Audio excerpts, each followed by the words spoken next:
नमस्कार दोस्तों, आज इस वीडियो में हम सीखेंगे कि किस तरह आप एक साथ अपने पिछले 3 सालों की आईटीआर फाइल कर सकते हैं। जी हाँ, किसी वजह से अगर आप आईटीआर फाइल नहीं कर पाए थे पिछले 3 साल से, या फिर आपने आईटीआर फाइल किया था और उसमें आपको कुछ चेंजेस करने हैं, अपडेट करना है, तो किस तरह से आप पिछले 3 साल की आईटीआर अपनी रिवाइज़ कर सकते हैं या फिर फ्रेश फाइल कर सकते हैं। आज इस वीडियो में सीखेंगे कौन फाइल कर सकता है, कब फाइल कर सकता है, किसके लिए बेनिफिशियरी होगा, ये सब वीडियो के लास्ट में बात करेंगे। अभी हम फिलहाल प्रोसीजर पर चलते हैं। बहुत ही सिंपल तरीके से आईटीआर फाइल करने का प्रोसेस देखेंगे। ई फाइल में जाकर इनकम टैक्स रिटर्न में जाकर फाइल इनकम टैक्स रिटर्न करेंगे या फिर डायरेक्टली बाहर डैशबोर्ड पर फाइल नाउ करेंगे। यहाँ पर हमको जिस भी साल की आईटीआर फाइल करनी है, देखिए 2023-24 मेरा करंट फाइनेंशियल ईयर है, एसेसमेंट ईयर है 22-23 और 21-22। मैं इन तीनों का आईटीआर यहाँ पर फाइल करने वाला हूँ। 21-22 पे क्लिक करूँगा। सबसे पहले यहाँ पर सिलेक्ट करूँगा अपडेटेड रिटर्न 1398 अल्फ़ा। 8 अल्फ़ा होता है अगर आपने आईटीआर छोड़ दी थी किसी वजह से, या फिर आप पुरानी आईटीआर को अपडेट करना चाह रहे हैं। यहाँ पर नो करेंगे और यहाँ पर अपना आईटीआर का पैटर्न सेलेक्ट करेंगे। मैं आईटीआर 1 फाइल करके दिखाऊँगा। कंटिन्यू करेंगे। यहाँ पर एक इंस्ट्रक्शंस लिखे हुए हैं कि कौन भर सकता है, इसको आप पढ़ लीजिए। यहाँ पर अपने एक फ़ाइल अटैच करनी है और वेरिफिकेशन कर देना है, आपकी आईटीआर फाइल हो चुकी है। लेकिन जो ये फ़ाइल बनती है, उस फाइल को जो बनाने का तरीका है वो आपको सीखना ज़रूरी है। आपको इनकम टैक्स के पोर्टल पे डायरेक्टली लॉगिन किए बिना ही बाहर ही जाना है। डैशबोर्ड पर डाउनलोड में क्लिक करना है। यहाँ पर से वही सेम ईयर सेलेक्ट करना है 21-22 और आईटीआर 1 के अंडर उसकी यूटिलिटी को डाउनलोड कर लेना है। यहाँ पर क्लिक करना है। इसकी यूटिलिटी यहाँ पर डाउनलोड होने लगेगी। इस यूटिलिटी को डाउनलोड होने के बाद किसी एक फ़ोल्डर पर ले जाकर, जैसे मैंने यहाँ पर रख लिया है, फ़ोल्डर पर ले जाकर इसको यहाँ पर हम एक्सट्रैक्ट हेयर करेंगे या एक्सट्रैक्ट फाइल्स करेंगे, तो ये इसके अंदर की जो फ़ोल्डर है वो एक्सट्रैक्ट होके आ जाएगी, क्योंकि ये जिप फोल्डर है। इसको अनजिप कर लेंगे, यहाँ पर खोल लेंगे। इसके अंदर जब मैं ओपन करता हूँ तो ये एक्सेल वाला जो लिखा हुआ आईटीआर 1 2021-22 V1.8 वर्जन भी लिखा हुआ, ये जो हमारी फ़ाइल है ये हमारी एक्सेल की यूटिलिटी है। इसी फॉर्म को हमने फिलअप करना है और वहाँ पर अटैच कर देना है। देखिए, पहली बार अगर आप वीडियो देख रहे हैं तो समझने में थोड़ा सा टाइम लग सकता है। वीडियो को 2-3 बार देखिएगा। कोई प्रॉब्लम आती है तो मेरा नंबर वीडियो में दिया रहेगा, उसमें आप ज़रूर बात कर सकते हैं, पूछ सकते हैं। ग्रीन वाले जितने भी फील्ड्स हैं आपने इनको भरना है, लेकिन इन सब को भरने में टाइम लगता है। इसलिए आपने क्या करना है कि प्रीफिल डाटा उठा लेना है। प्रीफिल डाटा के लिए वापस हम पोर्टल पे जाएंगे, लॉगिन करेंगे।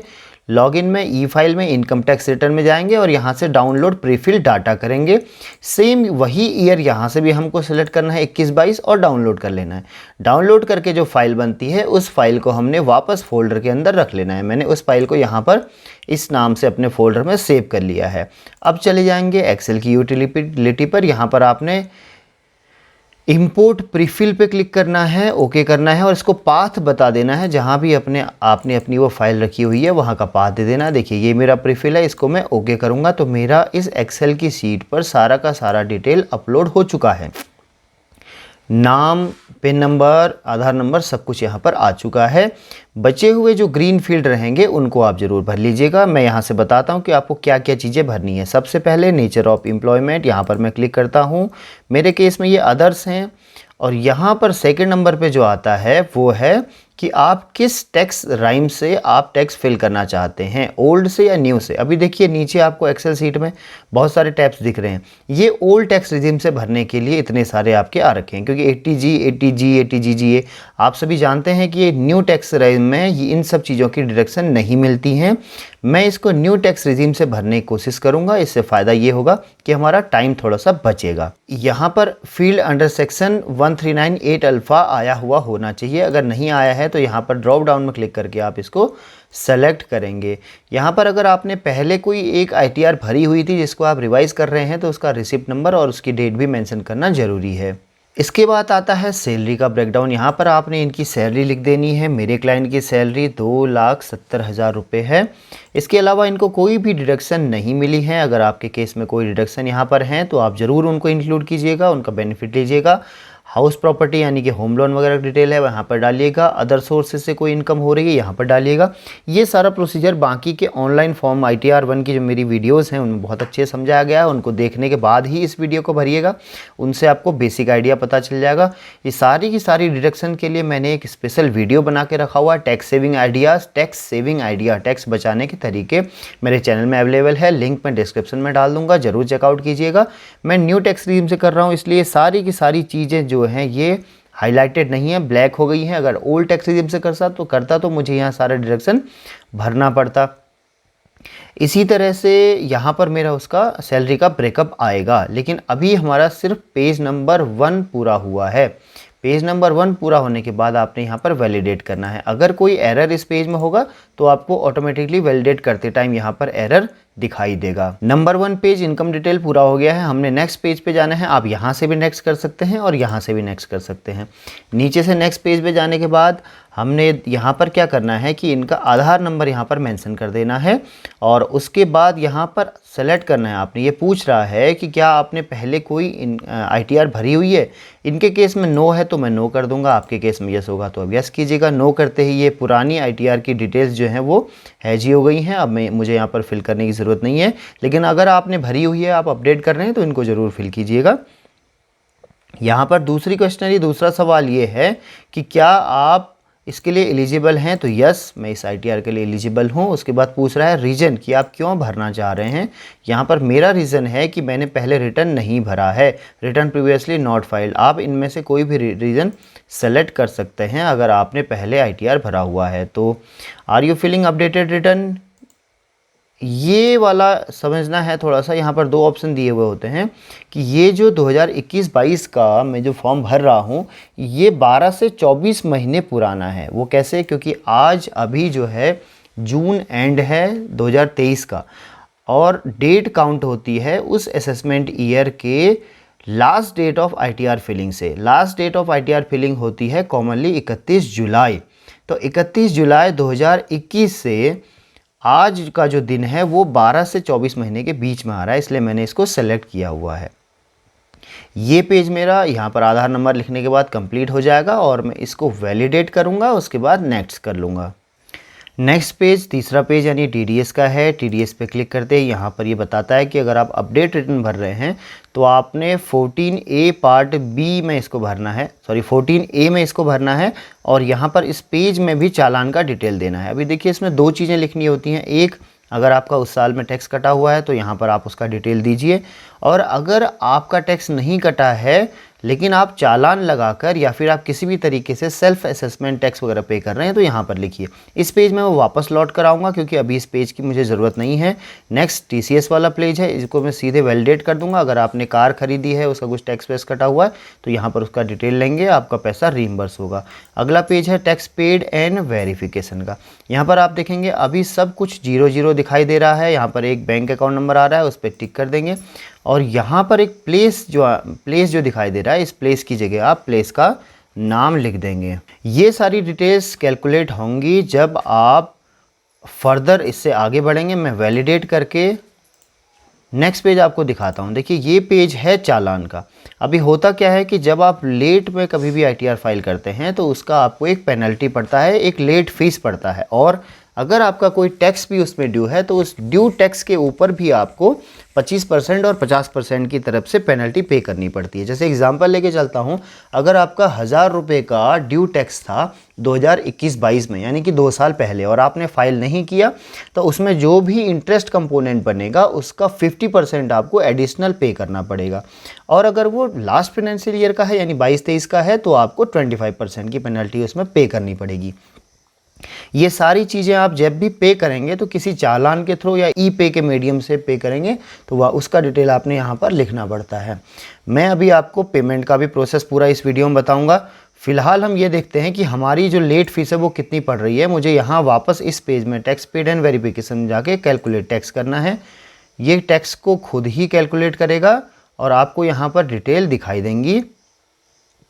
देखिए फर्स्ट पेज में इनकम डिटेल वाले में आपको दिखाई दे रहा है कि 1000 रुपीज़ जो इंटरेस्ट के साथ जो है 1000 रुपये की मुझे लेट फीस पड़ रही है। वापस मैं टैक्स पेड एंड वेरिफिकेशन वाले पेज में आता हूँ तो यहाँ पर भी मुझे अमाउंट पेएबल में 1000 रुपीज़ दिखाई दे रहा है कैलकुलेट टैक्स करने के बाद। अब यही 1000 रुपया मैंने पे करना है और पे करने के बाद उसकी डिटेल इस लास्ट पेज पे यहाँ चालान में और TDS वाले पेज में दोनों जगह मैंने इस चीज़ को फिल कर देना है।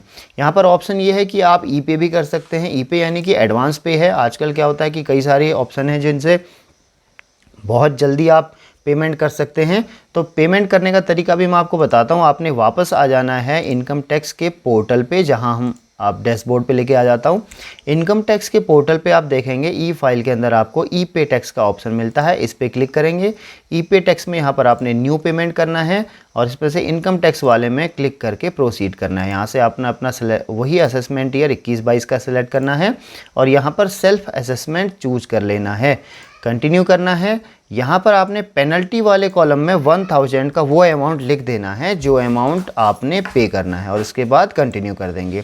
यहाँ से आपका रिडायरेक्ट हो जाएगा आपके पेमेंट के मेथड की तरफ।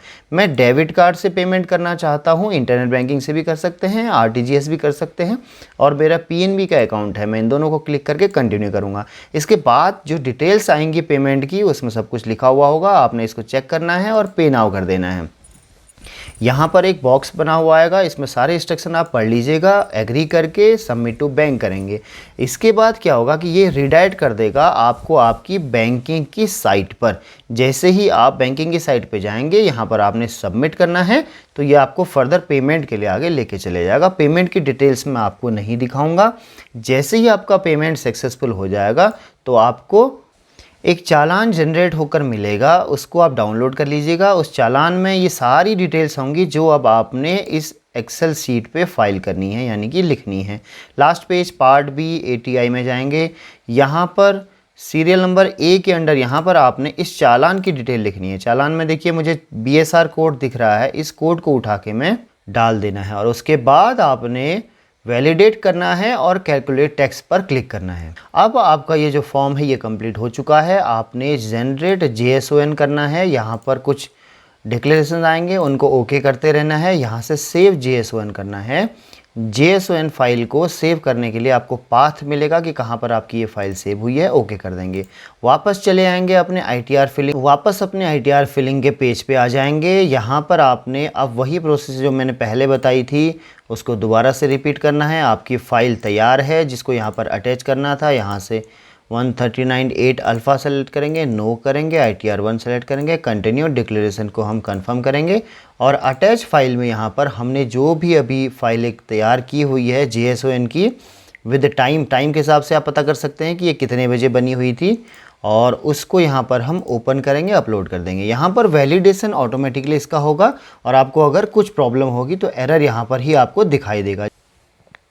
अगर हमारे फॉर्म में कोई भी गलती नहीं है तो वैलिडेशन सक्सेसफुल होगा। प्रोसीड टू वेरिफिकेशन करेंगे और वेरिफिकेशन OTP आधार के थ्रू किया जा सकता है। कंटिन्यू, और भी कई सारे तरीके हैं, जैसे आप ITR 1 का वेरिफिकेशन करते हैं उसी तरह से आप आधार OTP से इसका भी वेरिफिकेशन कर सकते हैं। तो ये तो थी प्रीवियस ईयर की रिटर्न भरने का तरीका। अगर आपको इसमें से देखिए 3 साल हैं, एक आपका करंट ईयर है और 2 आपके प्रीवियस ईयर हैं। प्रीवियस ईयर का मेथड ये था। करंट ईयर का मेथड आपको मेरी दूसरी तमाम सारी वीडियोस में मिल जाएगा, उनको ज़रूर चेकआउट कीजिएगा। तो इस तरह से आप कंटिन्यूसली 3 साल की ITR कभी भी भर सकते हैं या अपडेट कर सकते हैं। अब रही बात कि कौन ITR भर सकता है और कौन नहीं। देखिए, अगर आपको अपना कोई लॉस दिखाना है, कहने का मतलब है आपने ITR किसी वजह से नहीं भरी थी और बाद में आपको पता चला कि मेरा तो इसमें रिफ़ंड बनता था, अब आप रिफ़ंड लेना चाहते हैं, तो आप ITR भरने से आपको कोई फ़ायदा नहीं है, यानी कि आप नहीं भर सकते हैं, क्योंकि इसमें कुछ भी रिफ़ंड आपको नहीं मिलेगा और ऊपर से आपको 1000 या 5000 रुपीज़ या 10,000 रुपीज़ अकॉर्डिंग टू टैक्स जो है आपको पेनल्टी भी पड़ेगी। लेकिन ज़रूरत क्या पड़ती है कि जैसे मेरे ये जो एक क्लाइंट हैं, इनको इशू है बैंक से लोन लेने का। कई बार बैंक में जब आप लोन लेने के लिए जाते हैं या प्राइवेट कंपनी से किसी फाइनेंस की ऐप से अगर आप लोन लेते हैं तो आपको लास्ट 3 ईयर्स की ITR मांगी जाती है। साथ ही अगर आप कभी अब्रॉड जाने की सोच रहे हैं, वीज़ा बनवाना है तो कई बार उसके लिए भी लास्ट 3 ईयर की ITR मांगी जाती है। इसके अलावा भी आजकल बहुत जगह पे लास्ट 3 ईयर की ITR मांगी जा रही है।